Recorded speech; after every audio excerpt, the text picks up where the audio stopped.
For 5 centuries, an archive of 13,000 fragmented pages remained hidden from the world.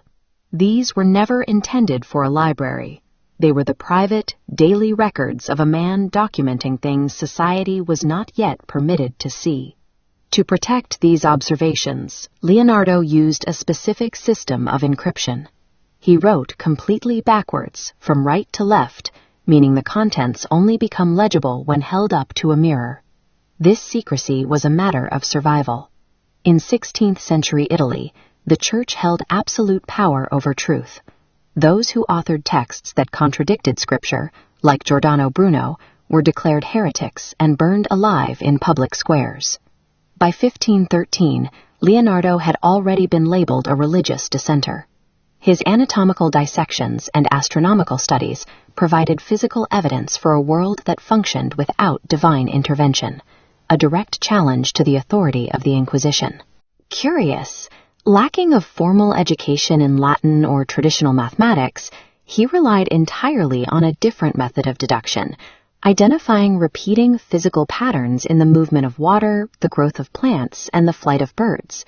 He spent decades translating these observations into a private code, documenting the physical laws of nature centuries before science had the vocabulary to describe them. As an illegitimate child, Leonardo was barred from most professions and social circles. This isolation drove him into the wilderness, where he spent years documenting the microstructures of the natural world, looking for the rules that governed how trees grew. He noticed a recurring mathematical ratio in the woods. The thickness of a tree's trunk is always equal to the combined thickness of every branch growing from it at any given height. This vector animation shows the conservation of network flow. Fluid entering a system equals fluid exiting. Leonardo observed this in sap. His drawn branches then morph into human arteries, showing the identical mathematical distribution governs blood flowing through our bodies. He applied this same logic to light. He observed that light does not create sharp borders when it hits an object. Instead, it creates smooth gradients of shadow. By replicating this optical scattering, he could make a flat canvas appear to have physical depth. To Leonardo, painting was not just an artistic pursuit. It was a method for testing and proving the mathematical rules he discovered in nature. To test if these rules applied to humans, he began illegally dissecting corpses in hospital morgues, documenting the body as if it were a complex piece of engineering. By injecting the brain with wax, he produced anatomical drawings capturing the skull's internal structure like a modern cross-section. These geometric lines were his attempt to locate human perception, searching for the physical seat of the soul. When he analyzed the heart, he found no evidence of it being a spiritual vessel. His sketches show a mechanical pump, a system of valves and chambers that followed the same fluid dynamics he had seen in the rivers of Italy. Treating the human body as a measurable machine was a crime against the Church.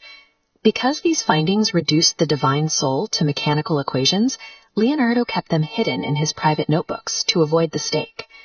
There is a sharp contrast between his personal life, refusing to harm animals, and the grinding gears of war machines in his notebooks.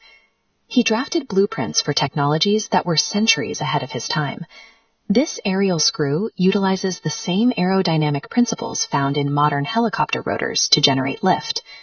These machines were a study of force and motion. Leonardo recognized that the same physical laws that allowed a bird to glide could also be used to launch projectiles or power armored vehicles. But he also included a subtle safeguard. In the designs for his armored tank, he intentionally reversed the gears. If someone attempted to build the machine exactly as drawn, the wheels would lock, rendering the weapon useless.